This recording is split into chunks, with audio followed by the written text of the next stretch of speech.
Hello everyone, in this video I will be playing the game Chernobyl The Legacy Continues, and this will be the full game, not the demo version that I used in all the previous videos in this channel, and this is the full version that was provided by Comrade Full Battery. This version only works in 16-bit systems or 32-bit Windows systems with backwards compatibility. It cannot be run in 64-bit system. That's why I'm using a emulator, which was also provided by Comrade Full Battery, which has a Windows 95 machine installed on it. So I will run the emulator and load the image, which is the CD ISO image of the full game.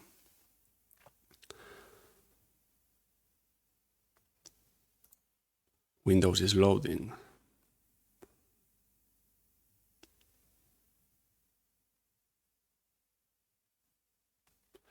I dismiss this.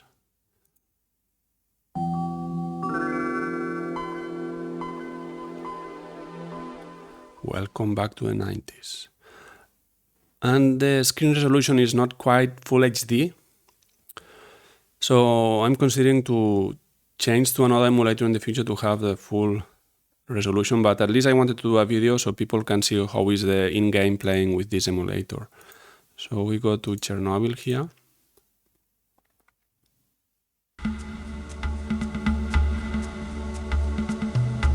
And we are greeted with these great 3D animations with word art or something like that.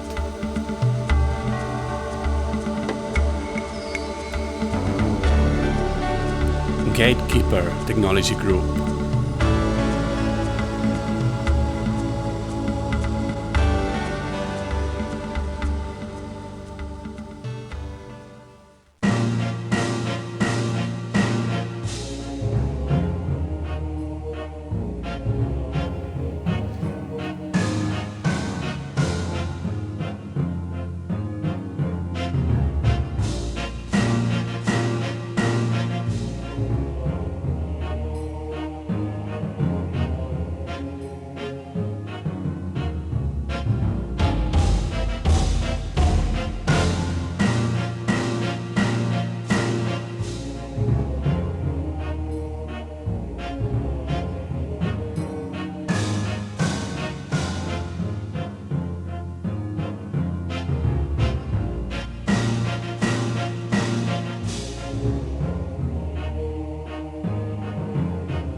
Well, hi. I Hey. didn't even realize you were done down in security.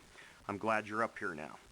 We need to get started, and we need to do as good a job as we can. As you know, when we bid against the French to get this operations contract, we had no idea this plant was in the shape it was in. Even though we got the contract, I think the French won. But that's beside the point. You're here. We've got to do the best we can right now. Make sure you understand this unit. Go to the training room. Get everything you can from those folks down there, because if you don't understand this RBMK 1000, it's going to eat your lunch. This is a lot different than the American BWR and PWRs, so you've got to learn this plant. Things are a lot more relaxed here than they were in the U.S. from the standpoint of regulation, but it's all on our shoulders to make this plant safe, and there isn't a lot of money to make this plant safe. You're going to have to do the best you can on very little money. Balance safety versus the budget.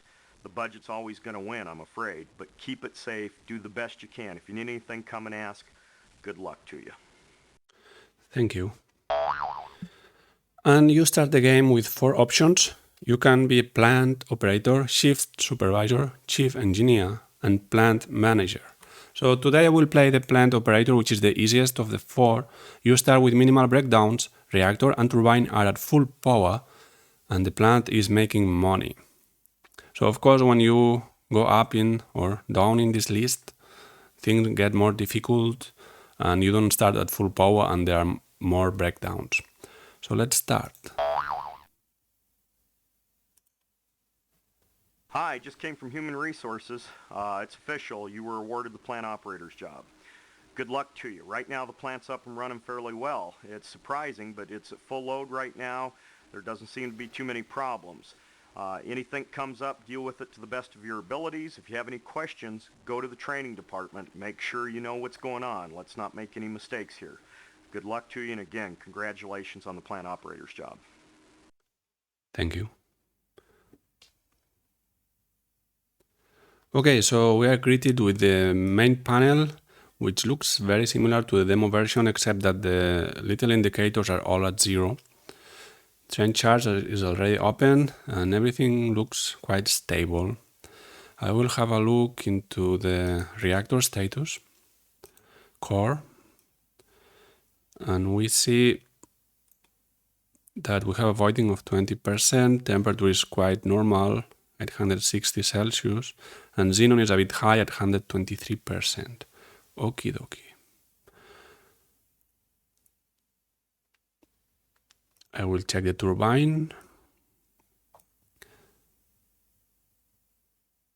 Generated load is quite low, 965. Why we're not at 1000%?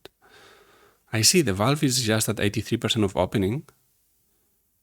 I don't know why in some places it's written that this reactor or nuclear power plant must run at 10.5 megapascal, which is 10,500 kilopascal in the drum. But I don't see the reason because, the thermodynamical system is less efficient than if you open totally the inlet valve of the turbine. So I will go ahead, switch the turbine into manual, and open the valve. Of course, if you do this, you...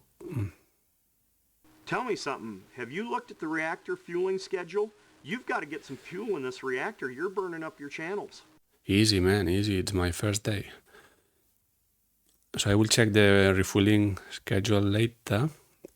So now I was opening the valve here.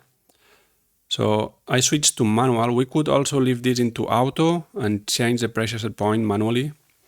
But I like more doing it manually because otherwise you need to make changes half by half megapascal. Otherwise you could create too big of a change in the reactor level. So while we do this, it's good to look at the trend chart. The red line is the reactor level, and you see each time I open the valve, the reactor slightly increases the level because we increase voiding. So careful here.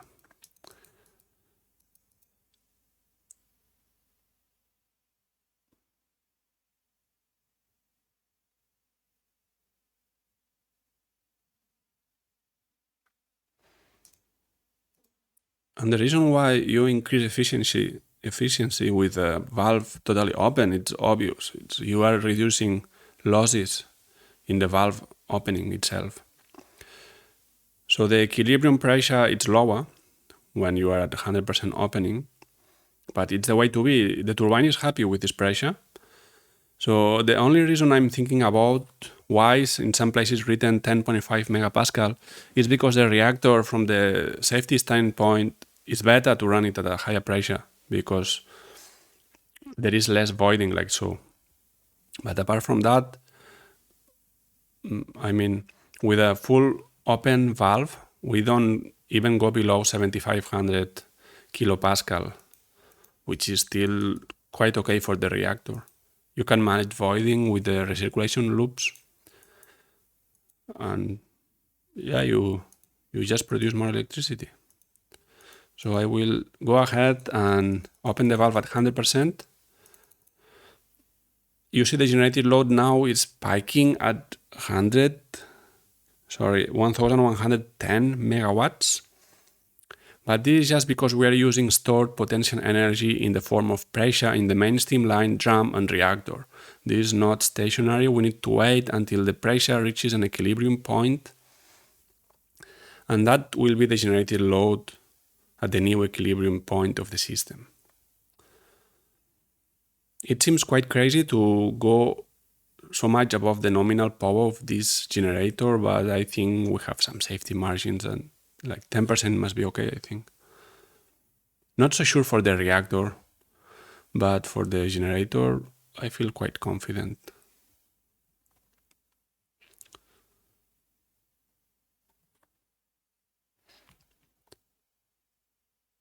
I wonder at what number will it stabilize. I guess 1030 megawatts or so. Okay, so meanwhile, we'll have a look around. I will open the schematics. So you see, we have 2 pumps on in each recirculation loop in the reactor. That's correct. We could further increase efficiency of the thermal system by turning on the third pump in each loop. So this increases the thermal conductivity of the system, so more heat goes to the drum, and overall you can increase like 50 megawatts of power. I'm not doing this at the moment because I think the reason why they run it with only 2 pumps instead of 3 is because of security reasons. If one fails, you still have the third one that you can turn on to decrease the voiding at the desired level. If you have 3 and one fails, you have nothing to do, so the only way to decrease voiding at that point is to insert rods. So I'm guessing the third one disconnected because of security reasons, and in the game it's more comfortable to keep one disconnected because it's very common that you will have a malfunction of one of the 3, so very quickly you can turn on the other one without the need to decrease reactor power. But in the other side, this game is about making money, so turning on the third one makes you earn more money because you produce more electricity, so I don't really know what's the optimal. Anyways, we have 2 treatment water pumps on and 2 feed water pumps on. The 2 condensate circulating water pumps are on, so that's fine for me. And this one, which is the pump injecting water in the system from the outside, they are off, the 2 of them. I may switch one of them on later. I like to put this here because we're quite limited with this screen resolution. I need to put things in cascade, and I like to put this schematic here in the way that I will see the turbine output even if I'm with the main panel on. Okay, what else? So I will have a look into the budget now. So total income from generation 13,000. There are some expenses from internal power usage, inefficient operation, equipment maintenance. Okay, things are quite fine for the moment. Let's see at the fuel, the channels. Let's have a look. So this thing here is the fuel monitor. You need to go above one of the fuel elements and to check what's the remaining fuel, but it's not working now. What's happening? Okay, this one is at 81%. Let's check the center of the core. Okay, it doesn't work. Wait, we have one channel at 30%? Fuel monitor number 10 is at 29%? That's puzzling. So it seems like different rows have different fuel content. I guess it's counting like this: 1, 2, 3, 4, 5, 6, 7, 8, 9, 10, but I didn't check this one. I'm sure I didn't check this one. So I don't know how they count.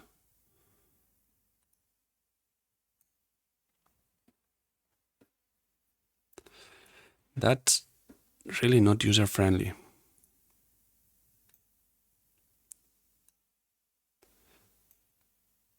So it always says number 10, but I'm checking different fuel assemblies. And you see this is 31%. But I'm not sure if it's this or the previous one I checked. 77 is.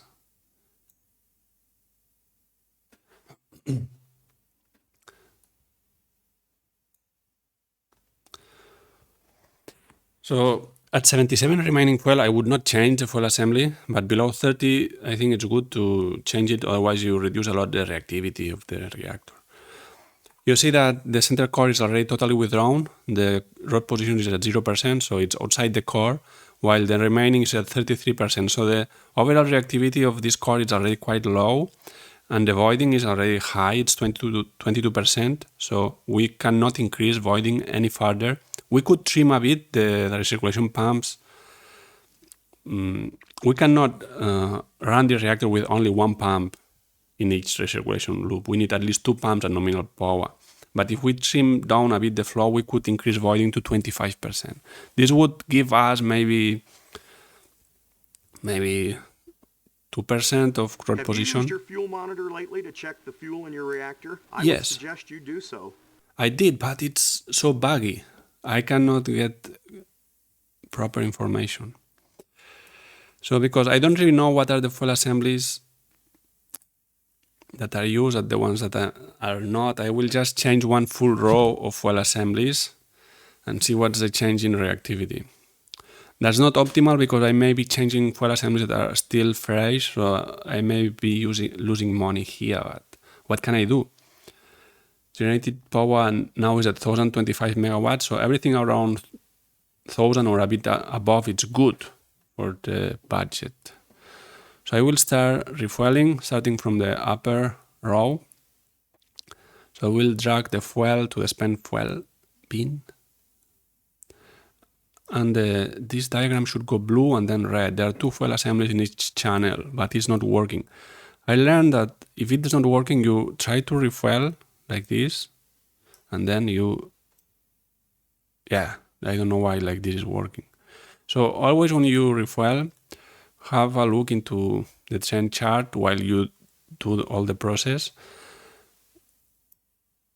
because you don't want to stall the reactor or to create a critical runaway. So I will remove all the row, and I will also open here the reactor control.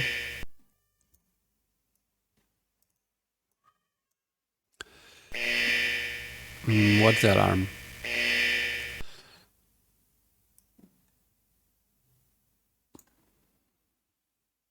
Yeah, low main steam temperature. This is normal because I'm decreasing power by extracting fuel assemblies.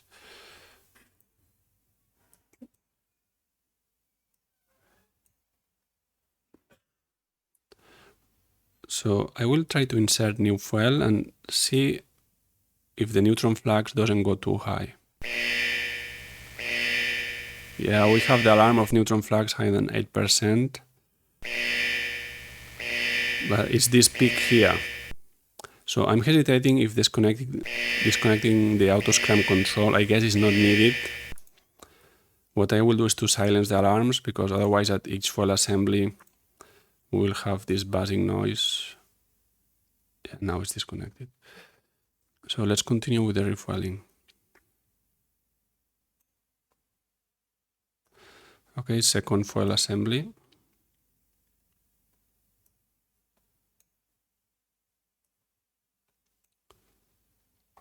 Third fuel assembly, third channel.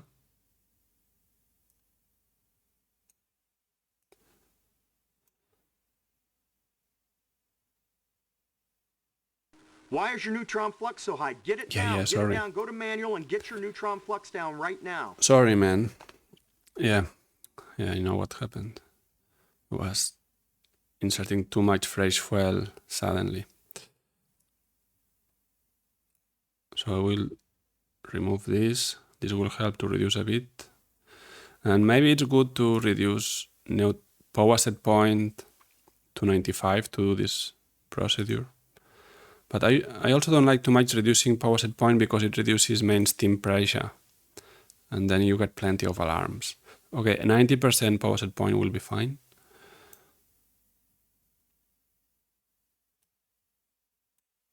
New fuel. Second one.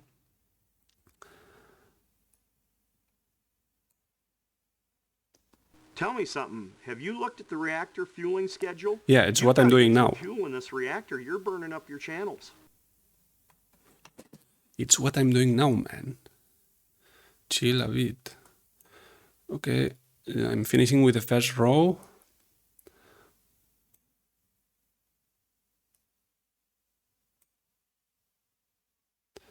Okay, the first row is done. And I think working at 90% set point it's okay, but I will go to 95 to make sure I don't lose too much pressure in the main steam line and the jump. So let's start with the second row. You see that we already gain like 7% of controllability in the position of the rod, absorber rods. So that's good.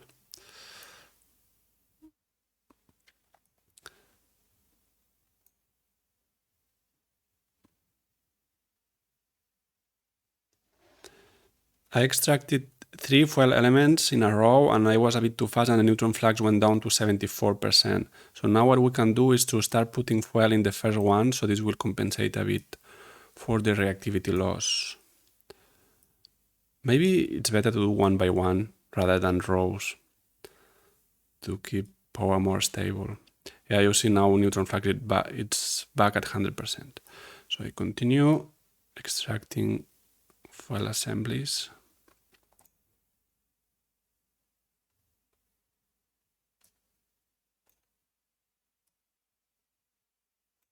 And putting new foil.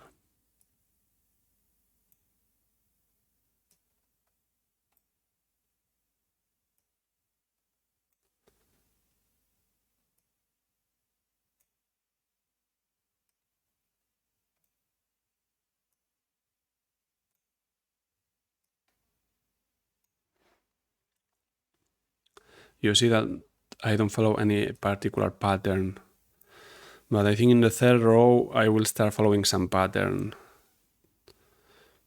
Let's be careful here, the neutron flux is a bit high. I will not drop it now, I will wait until it goes to 95%. Now it's fine.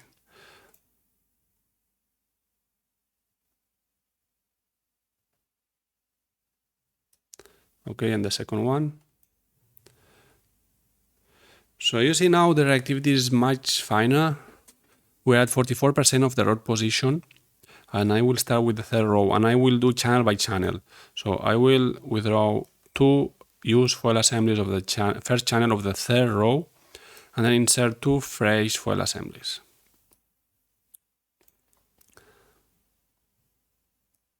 Okay. Second channel of the row 3.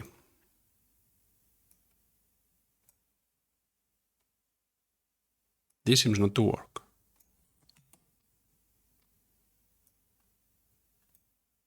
Yeah, it's not working. So let's do this trick. I try to insert foil even if it already has, and now extract the used one. Yeah, this trick always works.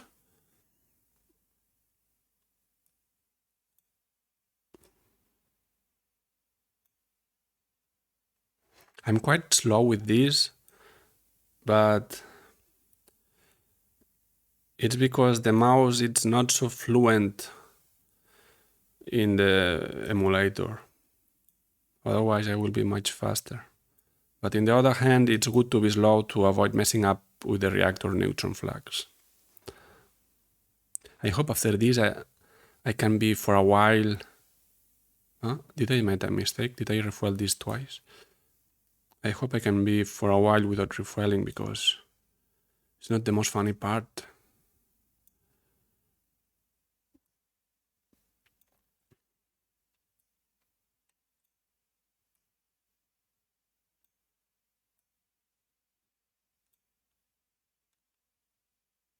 Okay, I'm finishing with the third row. And you see that we have the control rods at half of the core. So we are really gaining reactivity here. Perfect.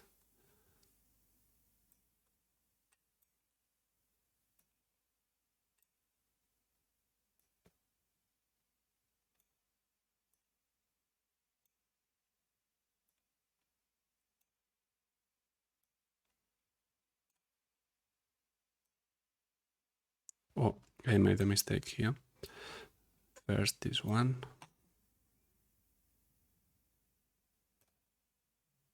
First this one. No, it's not working anymore. Come on. It stopped working. I will do the trick again. put fuel in a channel which already has fuel and continue. Oh, I just came up from the reactor refueling area. Those idiots have dropped a fuel bundle and broke it. Do you know what that's going to cost us now for cleanup and for the new fuel? oh my god, those idiots. How can they drop a fuel assembly?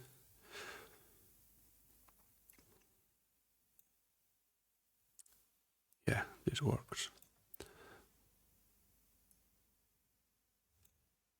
I'm wondering if it's when I don't really leave the mouse inside the bin when this broken fuel assembly happens.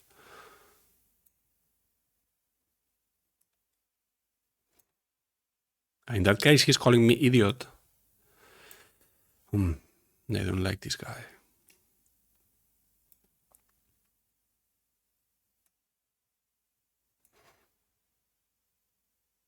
Okay, we are almost done with this row. Come on. And we're keeping neutron flags always around 100%, which is very good. So we keep the average pressure in the drum. And this is one of the interesting features of these reactors. They are able to refuel during operation. This is obvious, very advantageous from an economical standpoint because you don't need to stop the reactor every 18 months and have it offline for 1 month or 1.5 doing refueling. And the second one is that you can produce plutonium very easily because you can run this reactor for electricity production, but at the same time you can just withdraw selected fuel assemblies at the right time to have the maximum amount of plutonium for weapon production,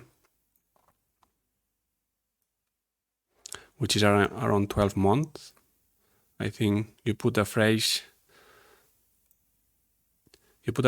fuel assembly of uranium, and I think enriched uranium is not needed in this case. It's just fertile uranium-238. And after being bombarded by neutrons for 12 months, you get the optimal amount of feasible plutonium. And then you just withdraw it and you process it in another plant to enrich the correct isotope of plutonium that you want. And we finish the refueling. I will increase the power set point back to 100% immediately, and I will even go to 100.5% to compensate a bit for the eventually lower thermal power that we may have. And you see how we gain the reactivity. The control rods are at 82%. This is really great. The center core is still at 0%, but you see that after refueling we gain a lot of reactivity. So I think now we can have some peace of mind for a while concerning fuel consumption. I will have a look into the turbine. Pressures are fine, so I will connect back the alarms because I put them into silence. Yeah. Okay, we have high radiation levels in the containment. This is because those idiots drop a fuel assembly. So we need to go to repairs and clean up drop fuel bundles. So I guess after a while this alarm will disappear. And this sounds to me quite familiar. It's similar to the nuclear or radiologic accident that happened in Asko nuclear power plant, I think it was 2005, in which during a refueling they spilled some contaminated mud in the vent ducts of the used fuel pool, and then this leaked to the exterior. Actually, firstly, it triggered some alarms, and they disconnected the alarms to avoid the press knowing about this incident. But at the end, many radioactive particles, most of them were cobalt, and some irradiated metals from the fuel bundles went to the outside of the nuclear power plant. And this was known many years later. Maybe, when was it released to the press? So this happened in 2005. I think like 3 or 5 years later this was known. So I think it is quite similar to what happened here. Some incident dropping some contaminated material inside the building. I may make a video about this accident or incident in the nuclear power plant in Ascó, because I have some slides and some information about the case, which is not really available to the international community. So if someone is interested, just put a comment below. I will make a video about this. I think it's an accident because it's rated in the INES number 2 scale. So this is the scale in which, like Chernobyl accident and Fukushima, are rated 7, because they have meltdown of the core with a very high radiation escape to the environment. So this was number 2. Okay, so things are working fine. Let's check the budget. I think I'm earning money. Display.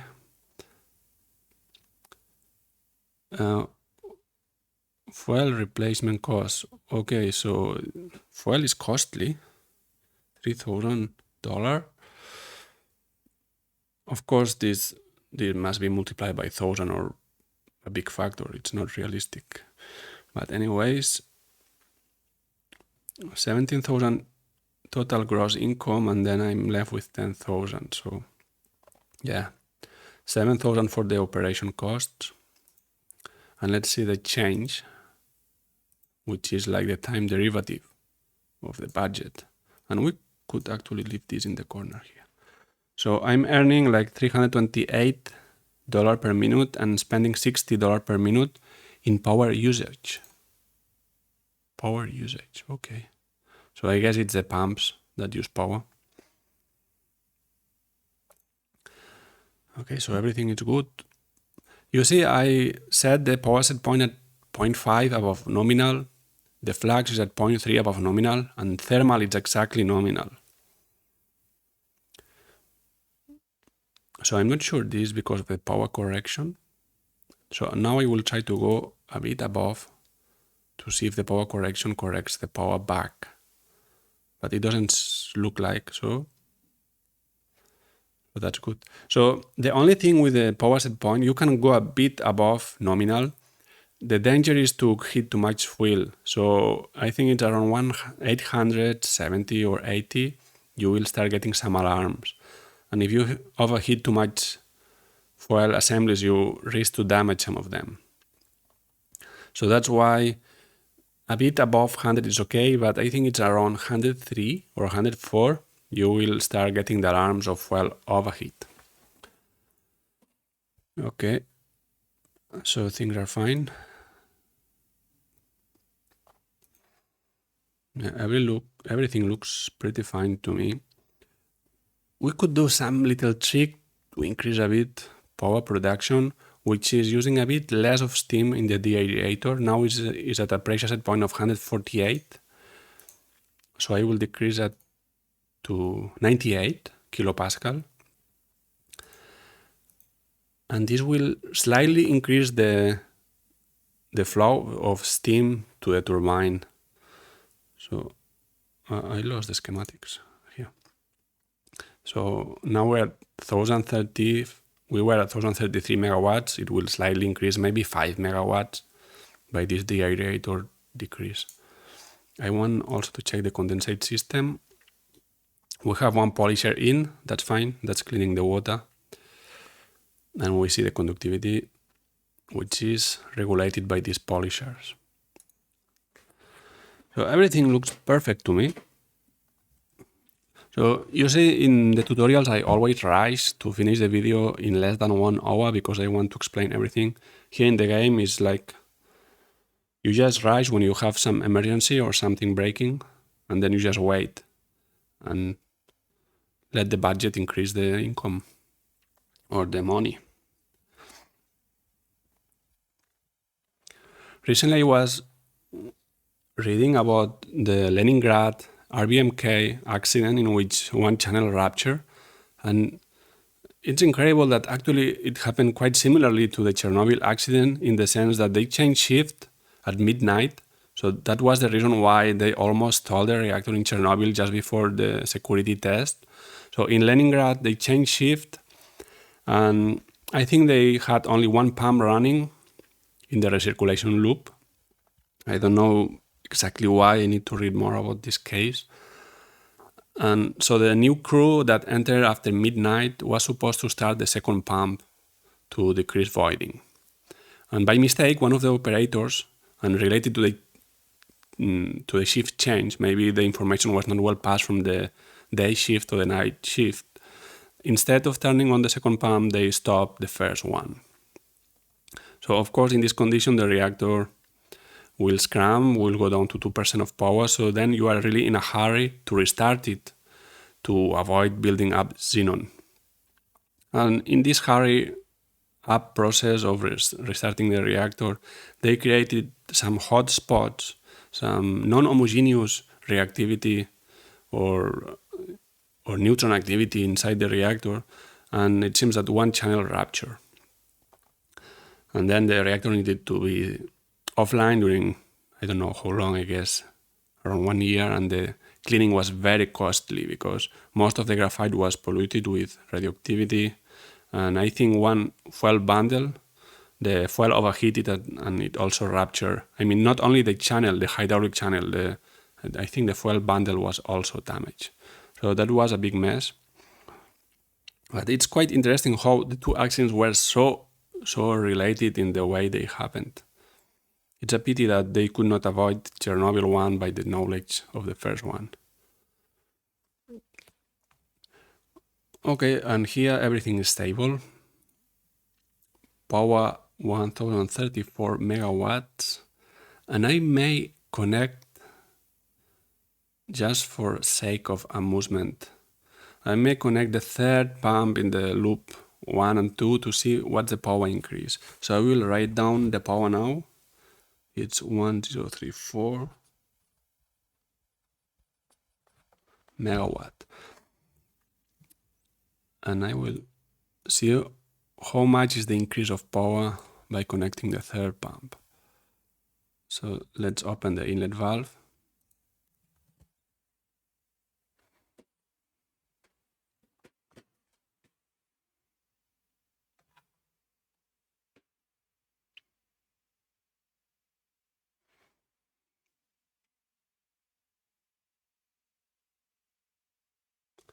Yeah.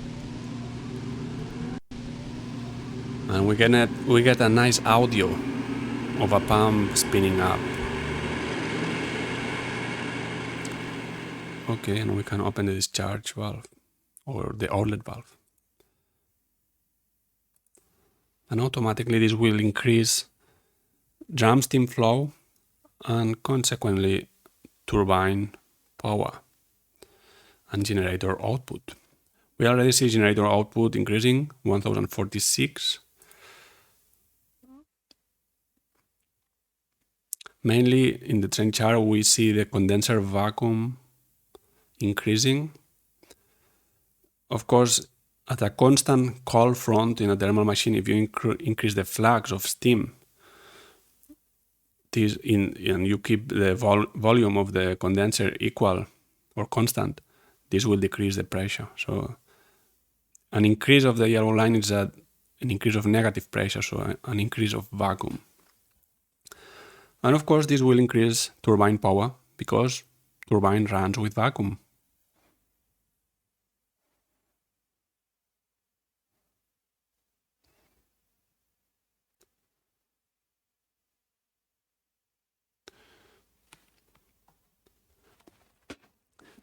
That looks stable now, so this 1056.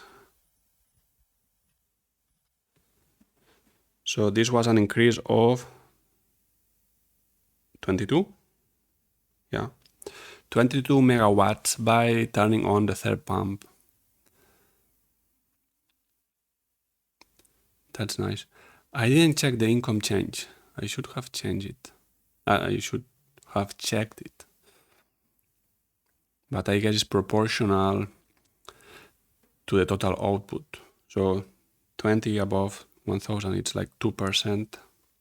2% of 300, 6, but this 330, like 7. So it probably increased like $7 per minute, assuming that the power usage didn't increase significantly. But actually the recirculation pumps are quite beefy, I think. So yeah, it may have some impact in the power usage. Okay, so nothing is happening and we're earning money. This being plant operator seems quite easy, unless you do the night shift, it seems. I will have a last look into the, okay, we have a, no, $20,000 income and we have a net profit of 11,000. Return to the control room. So everything is running smoothly. Maybe I will end this video here. I will save the game, so it may continue in the future.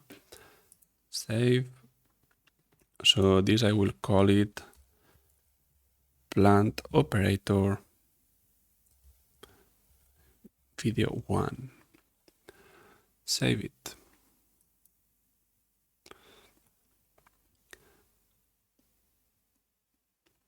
I will close it. Yeah. Okay, so that was it for this video. I hope you enjoy it. If you have any questions, don't hesitate to put in the comments. I will try to answer everyone. See you in the next video. Bye.